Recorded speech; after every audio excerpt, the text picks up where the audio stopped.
Good evening, everyone, and welcome to Rebel TV After Dark. We're doing this evening broadcast tonight because we've got some of the Rebels who are still working day jobs, and they want to be part of the fun too. And I have to say that, like, as I was preparing for the show tonight, my daughter was acting crazy. I managed to burn dinner, and I had this whole new appreciation for the work that you people do who are still working jobs and have to come home and work your business afterwards, because I was losing it. So more power to you. Tonight we're going to talk about keeping the dream alive, where when you have a dream and you want to build this business and you true, but you have maybe a spouse or some family members who aren't quite on board. How do you keep your dream alive and stay motivated and stay excited to keep building your business when you might be finding a little bit of opposition at home?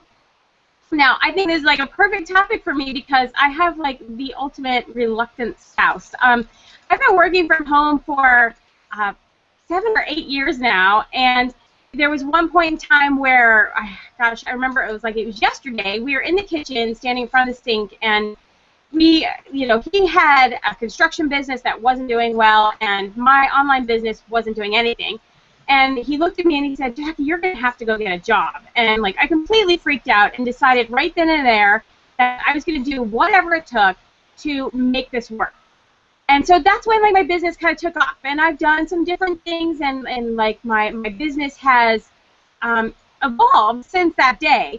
But it wasn't until it got like really, really going good, and he did our taxes one year. I thought he thought that we just sat around and like ate bonbons all day, but he did our taxes, and he was like, "Holy crap, you made this much money?" And I'm like, "Yeah, that's what I've been trying to tell you."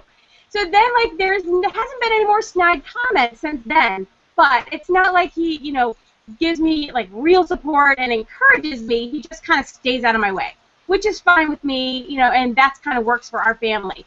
And I know that I'm not the only one.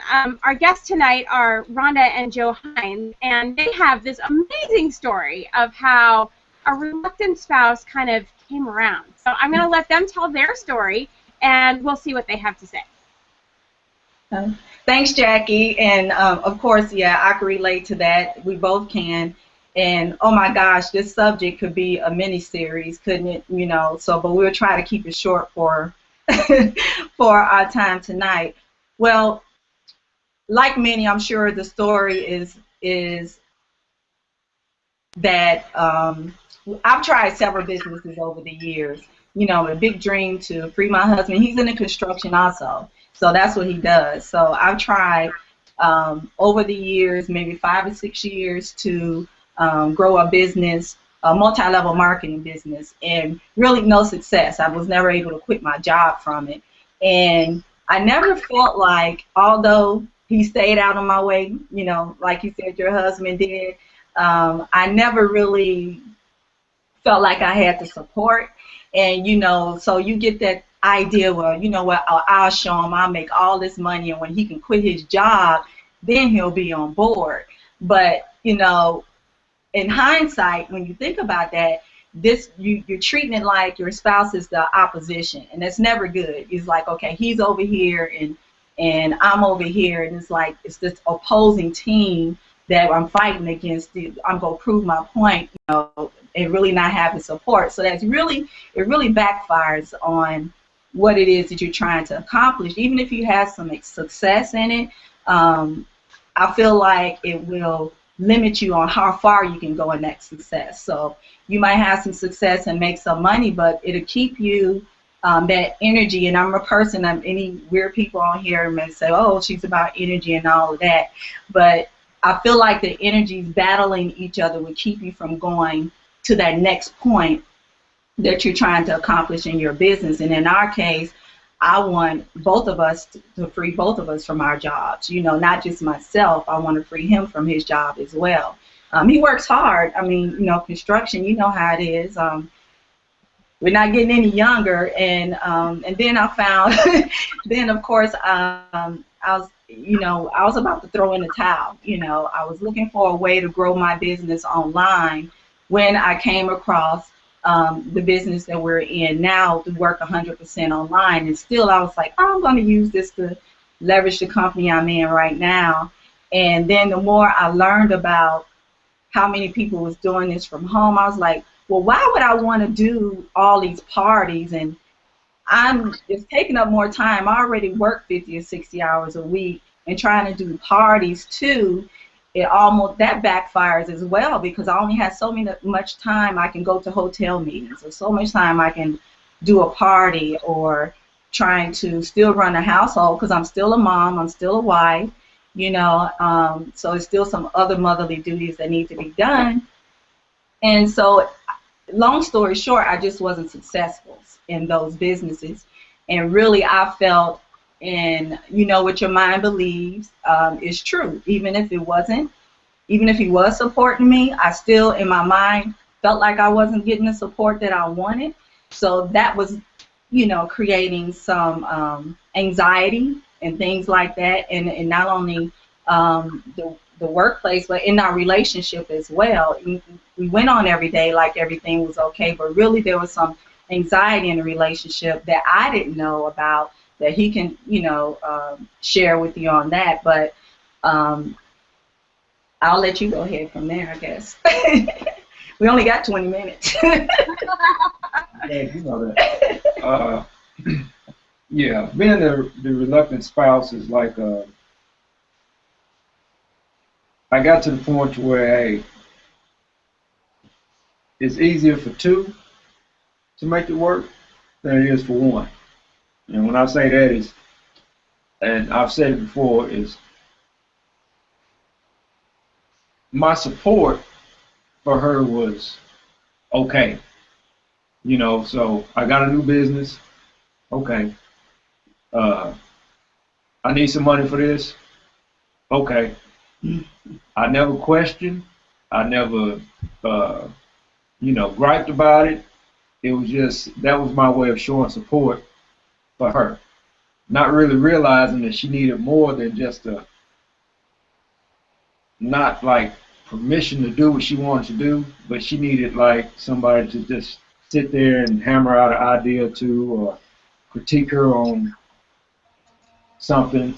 And that's what it's become now is, she'll come in the evening, she'll do a blog or whatever she's doing, and I might critique her, or I might give her some pointers on how to stand, or maybe how to say it a different way, or whatever. But I've seen results, and I know that she's seen results in the last 2 weeks since I've been on board helping her out. So if anybody out there has a reluctant spouse, just think of it as, yeah, I can go out and make $5 by myself, but I can probably make $20 if you help me in less time. You know what I'm saying? So it's a give and take, and you got to find that balance in there. But you still it's easier to work together than not to. Absolutely, that is great points. I'm curious though, how did you get him on board? Like, how did you guys work through that? Whew. Well, Miami. Well, we have these wonderful events like every company have, but ours is totally different than every company, and that's hard to explain unless you're there. We won't go into that, but this was my third event. I had went to Austin January of last year, had a great eye-opener, and then I went to Chicago 3 months later. He didn't want to go. I invited him on both of them. He never wanted to go, just wasn't interested. That was my thing. Well, this time, Miami, we've been together 22 years, and we've never flown together on an airplane to go anywhere together. So I figured this was an opportunity not only to do something together now that we're empty nesters, but also see Miami and pray to God that the energy that I know I felt, and the people like yourself, wonderful people, and a team of people, he would see what it is, how unique this business is. It's not like any other business, and it wasn't anything that I could explain to him in words. He had to be there to feel it. So in November, I bought the air ticket and I sent him an email copy that he had a ticket to Miami, and he was going to the event with me. Wait, he's shaking his head. Is that not the true story? Yeah. Yeah, it's a true story. She did it, sent me the emails, kept sending me the emails, and I was really like, yeah, I'm going, but in the back of my head I was like, man, I'm not going. So, but, you know, we got to the day, got to Miami.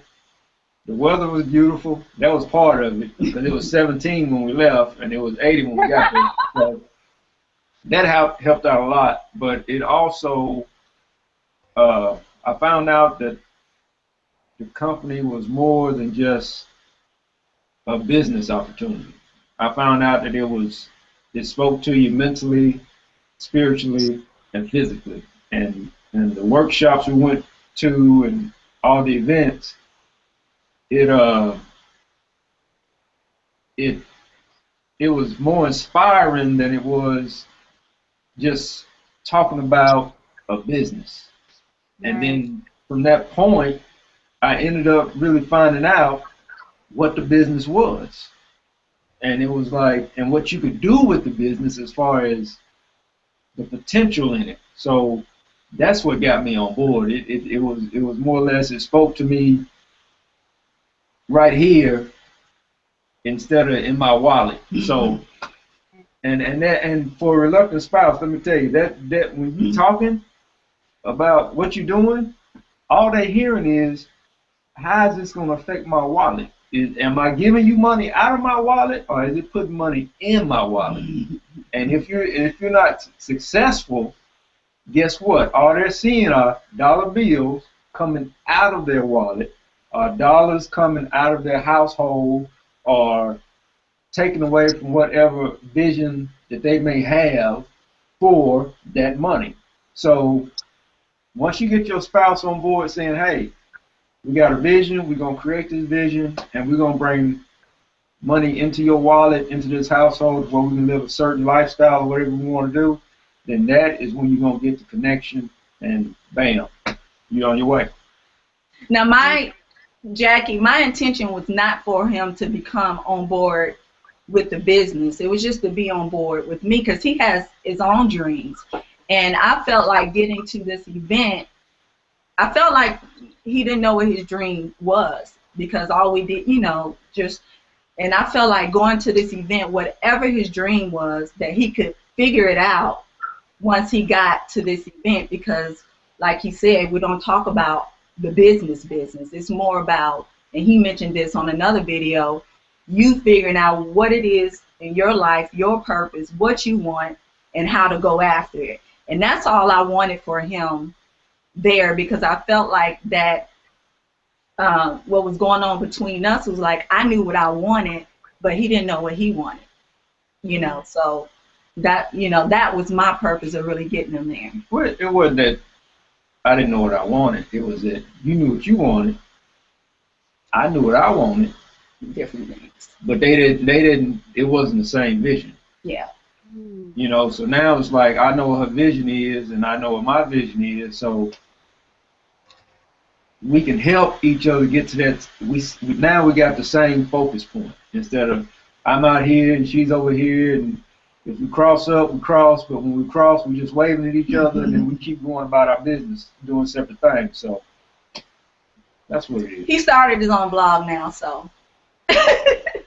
Awesome. That's always good news. It's interesting to me, because coming from a network marketing background, it sounds to me a little bit like you used the event like a three-way call. Exactly. You used the event as an outside source to help him see something that he couldn't necessarily see when it was coming directly from you.